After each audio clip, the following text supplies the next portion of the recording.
ام ودگرن مجارا تکیلی و پیوندیاد ناورا رژیم و قصده ده لسروی مجاره مامستا عبدالرحمن گلو سیاست مدار کرد میوانه من مامستا دم تباش به سپاس جبو بشتربوناته بنگاه پیوندیان ناورا هر دو آلیان ده چیه گرینگیا دمی چیه کد وی دمی ده جارا کدن قصده بانگ لرژیم دکه و دبیجه آمده تفلی رژیم سوریه یانجی ارتش رژیم سوریه ببه. بله سپاس بریکو ناوی قصده به وقتی کو کریزا سوری دست به کری بکه هات سوری یعنی بگری بست بله اف ناو قصد تنو یعنی یتاگه شکرن گریلای بکه هاتن کادروی هاتن یعنی وقتی کو ام بخوینن مسئله سیاسی لسر آستا سوری لسر میدانا سوری وقتی که مرو تشتا بناو بکی بلکی غلطی مرو کم تربن یعنی وقتی هر تشت بناوی وی مرو کیشی تککه هات سوری یعنی اف ناوی نهار یکو ابتین بکار آنین وک پیاده وک جوانین شورشگیر وک و اف ناوی کتین گوتن اف حمود چیروکی شکلینه یعنی ناون شکلینه بککه کاری خودی که لسر آستا سوری بگیری بست خاطیه بگیری بست تاوی در ایران قاسم سلیمانی اف گیری بست چی کرنه و هاتیه جبو دوسیا رادست بکی دوسیا کرد سوریا رادست بکی جبو یعنی چار سریعت دوزا گلی کرد دویل گوری برجواندیه وان دولتین و چهار دولتین داگر کرین کردستانی یعنی اداره بکی وی ملفی وی دوسه اداره بکی يعني جبولو يعني نابي ام ببرسن نابي يعني شمرة نابي ام ببرسن ما حتى كي جان درجة علاقة قصدي برجيم الرحية يا نينا يا نوي بكي يا ناكل ما يعني بككهات يا سوري يعني تجاري علاقاتي كلي قط نبوة حتى جارك دي تشيل يعني جارك ديجي مقو أزيديسة دوباره بك وقتي كو أم حبونا بككا للشيخ مقصود لحلبي ناظر حلبي أشرفي والشيخ مقصود مروف بنيري شر نمايا يعني باجاركي وكي حلبي 4-5 مليون والشر تيدا نمايا ودولتك تسليمي بككا كريا ناظر وي باجاري بله يعني أبنائي تو معناه تاني معناه انه اف ريخستن دار دستي رجيمة سوريا ودار دستي رجيمة ايرانية جوان رد شغلي ووقت بريك ونار اللي هاv هاتيه كرم ليه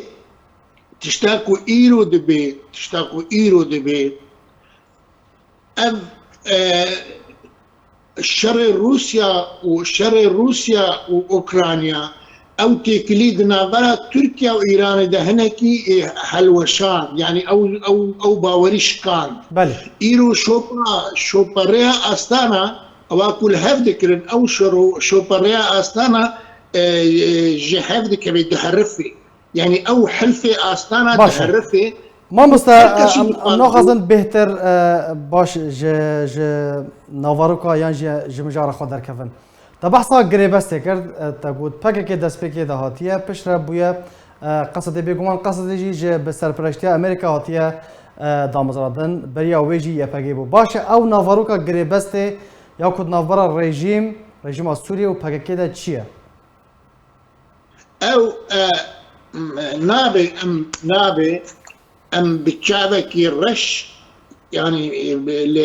لقصد بنير نابي جبر قصدات دستي امريكا تيدا وقت دستي امريكا تيدا بروجي امريكا جداش بروجي تركي بروجي امريكي جداش بروجي ايراني از دخوازم تبالي بكشيني انه بريارة سياسي لرجالاتي فراتي للكوة النقطة قالك موها لسر عردي عسكر يعني هامشك لسر عردي دايا بككي امريكا هامشك دايا بككي جبوتي ده بقري لبريارة سياسي لرجالات فراتي ند دستي بككديا يعني بككا نكاري قريبستي إيرو برجيم الرابكيني يعني تشقصي تصريحات أو لدوانا بدن بككا ندس خدم نخدم بريارة بقاداته يعني الجم رجيمي بأداته والجم أمريكانا بأداته والجم تركيا بأداته بككا تني أداته الميليشيات وكاردك جبوا برجوانديا دولة حمو أداتهم يعني حمو بوقت بمعاش وموشنا وجي تركيا رد شغل ميليشيات تركي وميليشيات إيراني رد شغل وبكاكا سي شار دولة تارك خارج خدك شغل خدك يعني أبانا نخدي بريارنا وقتك وأمر لدوان دبيجن فلان سياسة مداري قلت يا أمير ركفتني اللي قال رجيني بكم ندستي خدي أو نكار ركفتني بكي بريارة سياسي رجالاتي فراتي دستي أمريكا باش ما دفردا برسك جرينج هيا بروجي أمريكا لرجالات تشمي فراتي باش يدني رجاوي كرساني كو بندسي قصدي ده بروجي أمريكا تشيه وحتى تش أصلك جدية ده بروجي خدا أمريكا بروجي نراق هانديا بروجه خجيره كاردكي لنراق هانديا لأمديسا أم مجبور بقرب فينا كوكياتنا بلا تركيا وإيران ده تشيبوي هر يعني هر طرفه كي جوان طرفه دخوازي استثمار كنتائج بشري نتائج خلافه أبري أو هما هنجا أصلا بلندنا بلا روسيا وأمريكا ده حلوة الشعب بري درو جوابيس در دوره تنفي هاتا بمباران كرج عليه هزم روسيبا او ميليشيات در دوره تنفي ميليشيات عرب الامريكيين مغاوير نافك الوايا مغاوير الشورشنا نافك يقولوا الوايا يعني الروسا او قصف كرن اما الروسي دخوازن امريكا استفزاز بكن روسي دخوازن امريكا وايرانيا لدجي هم قربكن دخوازن تركا وامريكا لدجي هف قربكن دخوازن كاغت سوري التولي هف بكن ليه يعني جبو مو عجله نكد في مساله ده مساله سوري يعني هي تركيا لسر دوري سات ليزي حتى هاي هي تكليا وروسيا قطنا كي بتمامي نبوها بالي امريكا يعني هي اوراق هف در مكتنا حطانها ليه هما اذا هون دبينن كو ايرو اسرائيل بدجواري ايري شيخد زور كرنا للدجي هبونا ايران لسوريا يعني اسرائيل تصعيدك يعني اسرائيل دستوري امران نادي مجال نادي وايران بهنا خبر دي سوريا يعني ما مستدفردا يا شكرم اخوا ايران هر كودچه هجمون اخوا برفراتر دکه يعني جبريات چند روجان چند بدمك كورت وكشانك روسي دست بكر بول شونا وانده ایران جه خوا گرت بو راسته سينوري اردن تسليم ايران كروسيا جبو ايرانيا وامريكانا لديجي بكاربينه او تجارتها حشيشه ومنوعات ياكو شنغال دريا بككير درباس بو دشي اردني او سينور تسليم ايرانيا كر بس امريكيه هشيار امريكي واردني وقد بها فيمانا ناف دولتي هشيار قريب الهمبروي بالسكنه لأمي بين يعني ام بين لسه استا سوري ايرو لدجي تركيا ايران لدجي تركيا كاردك يعني وقت لدجي هفته نوك بري شر روسيا واوكرانيا علاقات التركي ايراني برجواندي والدجي هف كارتين ايرو جبولو يعني ناكوكي باش يعني نزلالبون هيا نجدابون هيا يعني اوراق جهدر نكتنا حتى هادر ناكبن يعني بتمامي تركيا خنقوتي يعني تركيا بتمامي نهب على امريكانا تمامي تركيا نهب على روسيا يجي اريس المانيا وقرتيا ونظام شكله هناك وقت بجريكا شيدك اللي همبر روسا لتركيا حتى انها هالوستاوي نزل على دفي شريده يعني باش نهات يجهد درنكتيا وهركسي جوان اطرافها دخوازي شقرا استثمار بك ايران دخوازي هجمون قاعده بك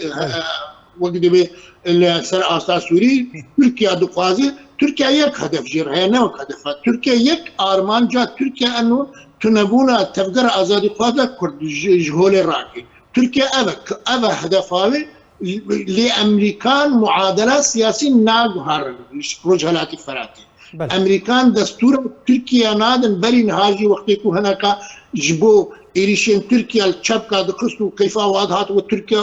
يعني مراهنة لسر دورة تركي مستقبلي دكرين تركيا نكاري درباس أمريكا دستورات تركيا نادك ومعادلات سياسية رجالاتي فراتي بقهري ومعادلة بميني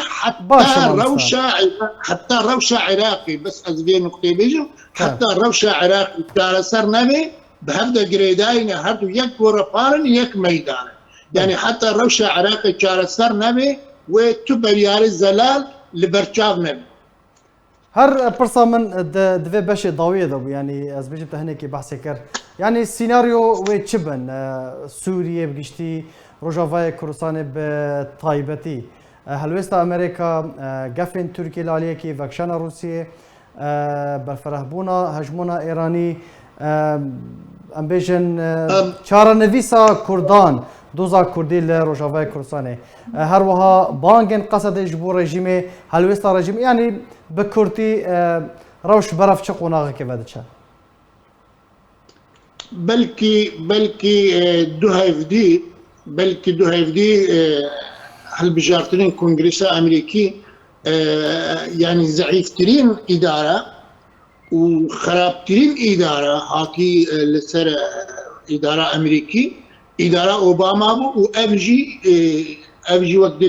بيفجريدا يعني افجي اداره اوباما تحسب يعني هجر نج بشاره كوماليا بانا ونج بشاره اسرائيل بانا بلكي روش شهولو قلكي خرابتر بو اللي ابا هايبك دو هايبدي بلكي اكتوبر نوفمبر ب البجارتين كونغرس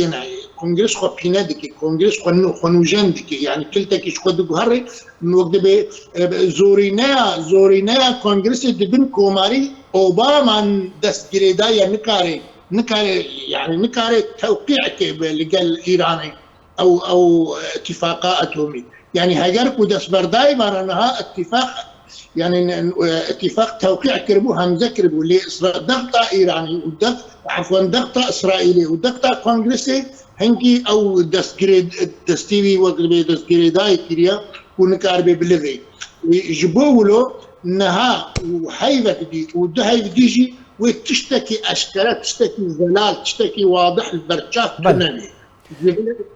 ميزين واميزين دي يعني والسينور نين درباس كرد والسينور السياسي تجاوز نبل وام معادله توازناتها بمني وش التصريحات وش ميروك اللي بمن المعادلات توازنيه بحالات توازنيه بمن حتى هاي بقدعي قال لك سباس جبوما مستا عبد الرحمن قالو سياسه المداري الكرد لسر باشتر بوناته